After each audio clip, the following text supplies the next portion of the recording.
दोस्तों पाकिस्तान की सिचुएशन इस वक्त में ऐसी हो चुकी है कि मैं किधर जाऊं, इधर जाऊं, उधर जाऊं, किधर जाऊं, मतलब आगे कुआं पीछे खाई ऐसी सिचुएशन कर दी डोनाल्ड ट्रंप ने। क्योंकि जिसको ये 2 दिन पहले नोबेल प्राइज के लिए हम इनको नॉमिनेट करते हैं, तो शांति वाले बंदे हैं, मतलब इन्होंने इंडिया पाकिस्तान के बीच में शांति करवा दी। उसके अगले ही दिन डोनाल्ड ट्रंप जी क्या करते हैं, वो ईरान के ऊपर अटैक कर देते हैं, जो कि ईरान की न्यूक्लियर फैसिलिटीज थी, जिसको इजराइल काफी टाइम से बोल रहा था कि इनको अटैक करो करो करो। उसके बाद में फाइनली डोनाल्ड ट्रंप उस पर अटैक कर देते हैं, अपने जर्नल्स से कहकर ये अटैक करवाते हैं कि भैया अटैक करो, जिसके अंदर पाकिस्तान का भी हाथ सामने निकल कर आ रहा है। तो मतलब मुस्लिम कंट्री को ही अटैक कर रही है, जहां पर जेडी वैंस ने और मार्को रूबियो ने तो कहा था कि भैया देखो यूएस को नहीं पड़ना है किसी की भी वॉर के अंदर, लेकिन ट्रंप को दिखाना था खुद को स्ट्रांग, जिसकी वजह से उसने कर दिया सीधा ही ईरान के ऊपर अटैक। इसके बाद में मोदी जी ने बात करी है करीबन 45 मिनट तक ईरान के प्रेसिडेंट के साथ में कि क्या हो सकता है क्या नहीं हो सकता। अब इंडिया का क्या लेना देना है ईरान के साथ में, भैया चाबहार पोर्ट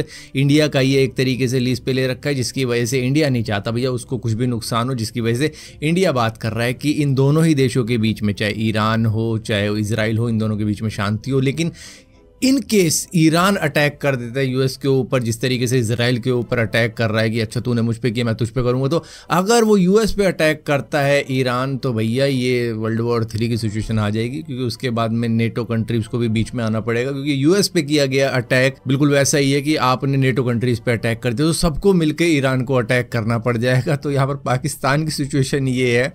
कि भाई ना मैं इधर का रहा हूं ना मैं उधर का रहा हूं, क्योंकि एक वक्त में तो वो ईरान का दोस्त बनता था कि सभी मुस्लिम कंट्रीज को एक साथ मिलकर रहना चाहिए, लेकिन यहाँ पर इन्होंने एक तरीके से दोस्त को धोखा दे दिया है, अपने ही पड़ोसी को धोखा दे दिया है, क्योंकि दोनों ही मुस्लिम कंट्री थी। ऊपर से पाकिस्तान ट्रंप को कह रहा था हम इनको नोबेल प्राइज के लिए नॉमिनेट करते हैं। आसिम मुनीर अपने घर भी नहीं पहुंचे होंगे ठीक तरीके से, उससे पहले ही ट्रंप ने अटैक करवा दिया। तो मतलब 24 घंटे के अंदर ही इन्होंने जो कहावतें लिखी थी ट्रंप के लिए वो सारी ट्रंप ने खुद ही मिटा दी। और अब यहाँ पर सिचुएशन ऐसी है कि ईरान भी सोच रहा होगा हमने किस पर भरोसा किया था, जिन्होंने हमारा भरोसा ही तोड़ दिया। क्योंकि यहाँ पर पाकिस्तान ने यूएस को ईरान के एयर डिफेंस सिस्टम की स्पाइंग की रिपोर्ट दी थी, जिसकी वजह से ईरान के एयर डिफेंस सिस्टम को यूएस ने समझा और उस हिसाब से अटैक किया। तो एक तरीके से ये तो जिस थाली में खाया उसी में छेद करने वाली बात होगी। बात का जवाब देना कि पूरा इंटरनेशनल मीडिया ये कह रहा है कि आप अपनी एयर बेस देने जा रहे हैं ईरान के खिलाफ, आप अपना समुंदर देने जा रहे हैं ईरान के खिलाफ। आपकी वजारत खारजा ने उसके ऊपर क्या मौकफ दिया है, कोई बंदा बदलाए क्या मौकफ दिया उसके ऊपर? आप तो चुप है इसलिए कि आपको फर्क नहीं पड़ता, आपके तो फ्लैट है अपने फील्ड के अंदर है। आपने तो यहां से उठना है, अगर खुदा ना खास्ता पाकिस्तान पर कोई मसला हुआ आपने तो रातों रात फ्लाइट पकड़नी है, जिस तरह मुशर्रफ के टाइम पे पकड़ी थी, और यहां से निकल के आपने वहां पर भाग जाना है। पाकिस्तान ने तो यूएस की थाली में खाया था, तो यूएस की थाली में तो छेद नहीं किया, इन्होंने यूएस का ही सपोर्ट किया। इन द एंड यूएस ही पैसे देता है पाकिस्तान को, जिसकी वजह से ये देश चल रहा है। लेकिन के beggars can't be choosers, please understand that. हमें अपनी कौम का पेट और ऊपर से ये भी हो सकता है कि पाकिस्तान बस ऊपर से दिखा रहा है कि भैया जो हुआ गलत हुआ, हम कंडम करते हैं, इस तरीके की रिपोर्ट भी लिख रहा है और दिखा रहा है कि भैया ईरान के साथ में बहुत ही गलत हुआ।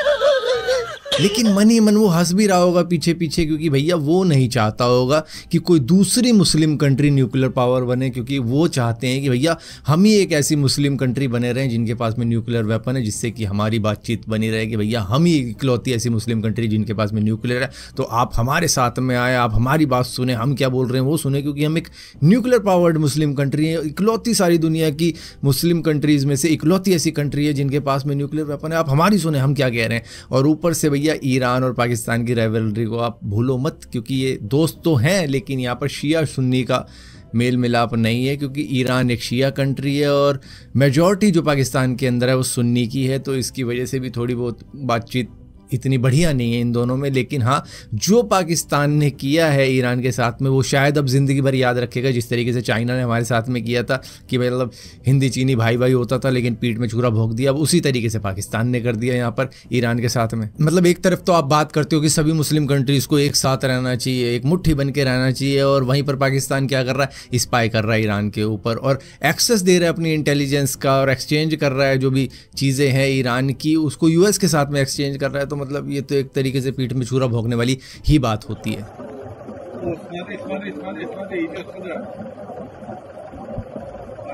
अब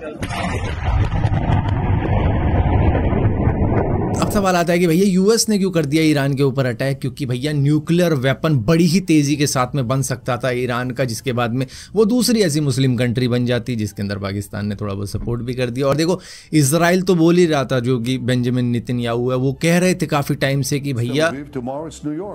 I understand America first. I don't understand America dead. That's what these people want. They chant death to America. So we're doing something that is in the service of mankind, of humanity, and it's a battle of good against evil. America does, should and does stand with the good. ये uranium की enrichment है वो बहुत ही dangerous level पर लेके जा चुका है, बहुत तेजी से वो बढ़ रहा है अपना बॉम्ब बनाने की उस प्रोसेस के अंदर, तो जिसकी वजह से इजराइल काफ़ी ज़्यादा मतलब इस तरीके के भाषण दे रहा था, मतलब जो नेतन्याहू है वो भाषण दे रहे थे कि भैया करो जो करना है अभी करना है, अगर अभी नहीं किया तो कभी नहीं हो पाएगा, इनके पास में न्यूक्लियर वेपन आ जाएगा और न्यूक्लियर वेपन आ गया तो उसका सीधा सीधा असर इजराइल के ऊपर ही आएगा, जिसकी वजह से इजराइल तो चाहता था कि ईरान न्यूक्लियर वेपन बनाई ना, और इन द एंड अब यूएस ने वो अटैक कर ही दिया, जिसकी वो काफ़ी ज़्यादा मतलब डिमांड कर रहा था इजराइल की, करो यार करो वरना दिक्कत आ जाएगी। जो फोर डाउन जैसे अंडरग्राउंड न्यूक्लियर साइट्स थी उस पर अटैक करना बहुत ज़्यादा ज़रूरी बन जाता है, क्योंकि ईरान एक तरीके से हमास और हिजबुल्ला का प्रॉक्सी ही था, जिसकी वजह से वो चल रहा था ग्रुप जिसके ऊपर इजराइल ने अटैक किया। अब इन द एंड ईरान के पास में न्यूक्लियर वेपन आ जाएगा तो भैया इजराइल खतरे में आ जाएगा, जिसकी वजह से इजराइल चाहता था कि यूएस किसी भी तरीके से वो चीज़ करे, और ट्रंप ने इनडायरेक्टली अपना जो भी प्रोपेगेंडा फैलाना था वो फैलाया पाकिस्तान के अंदर, और पाकिस्तान चल दिया एक झंडा लेके कि इनको नोबेल प्राइज मिलना चाहिए, और उसके बाद में वो झंडे की आड़ में ट्रंप ने अगले ही दिन अटैक कर दिया। और अब जाके ट्रंप कह सकते हैं कि देखो मैं नोबेल पीस प्राइज के लिए भी हकदार था, मुझे नॉमिनेट किया था पाकिस्तान ने, और अब देखो मैं एज ए स्ट्रॉन्ग लीडर भी बन सकता हूं, अगर ईरान गलत करेगा मैं उसके ऊपर भी अटैक कर सकता हूं। तो भैया देखो जो काम बाइडेन के बस की नहीं था वो मेरे बस की है, कि मैं एक शांति दूत भी बन सकता हूँ और एक तरीके से मैं किसी पे हाथ वाथ भी उठा सकता हूँ, मैं इतना ज़्यादा मजबूत प्रेसिडेंट हूँ। और इन दोनों ही चीज़ों के बीच में फंसा कौन? पाकिस्तान, क्योंकि पाकिस्तान ना अब यूएस को कुछ कह सकता और ना वो ईरान को मुंह दिखाने लायक है। हम तुम्हारे साथ हैं, जुल्म के खिलाफ इस जंग में हमारे खून, हमारी दुआएं और हमारे दिल तुम्हारे साथ। सो एक तरीके से यूएस ने पाकिस्तान के कंधे से बंदूक चलाई है, जिसकी वजह से अब इन दोनों देशों के बीच में टेंशन बढ़ेगी ज्यादा कि भैया दोनों मुस्लिम कंट्री और तुमने एक दूसरे पे चाकू चला दिए। और इस पूरे काम से इस्लामिक कंट्रीज़ के अंदर पाकिस्तान की इमेज को भी काफ़ी ज़्यादा डैमेज मिला है। मतलब आप सोच के देखो, मुस्लिम कंट्रीज़ के अंदर पाकिस्तान अपने आप को लीडर बताता था, लेकिन लीडर की क्या ये करतूत होती है कि अपने भाइयों के साथ में इस तरीके का धोखा करेगी। मतलब उनकी जो भी इंटेलिजेंस की खबर है, जो भी स्पाई की खबर है, जो भी एयर डिफेंस की खबर है, वो दूसरे देशों के साथ में शेयर करे जो कि उन पे अटैक करने वाले हैं। और पाकिस्तान की स्थिति ऐसी है कि वो यूएस को तो खुला सपोर्ट कर रहा था अभी तक, अब वो पूरी तरीके से अपोज भी नहीं कर सकता कि मतलब किसी तरीके से अगर अपोज करने लग गया तो ऐसा ना हो कि यूएस प्रेशर में डाल दे और फंडिंग वगैरह रोक दे। और ईरान का सपोर्ट वो डायरेक्टली करना नहीं चाहेगा कि मतलब भैया अब जो हमने काम किया है अब उसके लिए क्या ही बोले, हमको तो पता ही नहीं था, हमको मालूम ही नहीं है कि ये ऐसा काम हो गया, बताओ। और अब इस सिचुएशन के बाद में हुआ ये है कि रशिया ने भी अपनी बयानबाजी करनी शुरू कर दी है कि भैया इस चीज़ से जो कि यूएस ने करी है उसकी वजह से डेंजरस एस्केलेशन शुरू हो सकता है, और इसी के साथ साथ अब क्राइसिस और बढ़ सकता है जिस तरीके की बातें की। और पुतिन के क्लोज एडवाइज़र मैट डेव नाम के एक बंदे हैं, उन्होंने कहा है कि खैमानी अब और स्ट्रॉन्ग हो जाना चाहिए यूएस के इस अटैक के बाद में। और इसी के साथ साथ यूएस ने वॉर के नए गेट ओपन कर दिए हैं। अब यहाँ पर हो ये रहा है कि ईरान और रशिया एक दूसरे के साथ में मीटिंग कर रहे हैं, जहाँ पर ईरान के फॉरेन मिनिस्टर पुतिन से पर्सनली मिलने जाएंगे। और इसी के साथ साथ ये भी कह रहे हैं कि भाई अब ईरान और रशिया काफ़ी ज़्यादा क्लोज हो सकते हैं एक दूसरे के, वो मिलिट्री हेल्प ले सकते हैं, रशिया की एयर डिफेंस ले सकते हैं S-400 रशिया का, इसी के साथ एक जॉइंट बना सकते हैं, क्योंकि ये जो नेटो वर्सेस रशिया ईरान का एक ग्रुप है वो बन सकता है कि नेटो अलग रहेगा, रशिया और ईरान अलग हो जाएंगे। तो एक तरीके से कोल्ड वॉर 2.0 शुरू हो सकती है इससे। सो फिलहाल के लिए तो इस वीडियो के अंदर इतना ही है, और ज़्यादा टॉपिक ऐड करने का रहा नहीं, क्योंकि ये ही इतना बड़ा टॉपिक था कि दूसरे टॉपिक ऐड किए नहीं गए, क्योंकि टाइम की कमी थी थोड़ी सी।